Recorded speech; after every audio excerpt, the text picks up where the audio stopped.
What's going on YouTube? Avery back with another quick episode today of Watkins Homesteading. The chicks are set to arrive either Tuesday or Wednesday at Tractor Supply, so we're gonna do a quick few things today to get prepped and ready for them. We've got our hanging feeder and waterer out. As you can see, there's a lot of cobwebs and old feed in it from last year's chicks. So we're gonna get these cleaned out real quick. Nice, let them air dry and fill them with water and feed for the chicks that are on the way. All right, these are all cleaned out. Gonna let them air dry.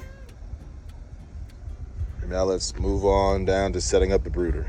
All right, so we've got the Tractor Supply Fine Premium Shavings and a little bit of coop and compost. This is gonna help reduce odor and moisture, create a healthy environment for your flock, and extends the life of the bedding. Because the chicks are gonna be in there upwards of 6 weeks, you wanna definitely make sure you have some coop and compost because there won't be much changing to the bedding once they're in there.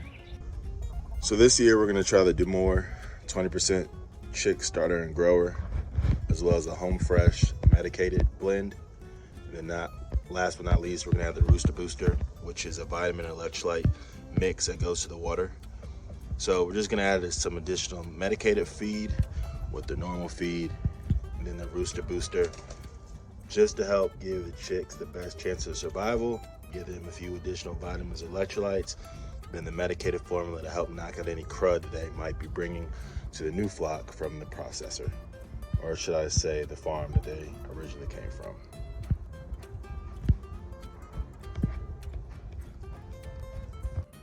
All right, so we're all set up and ready to go.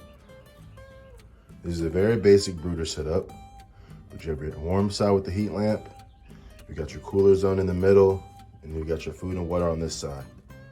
Let's go get the chicks.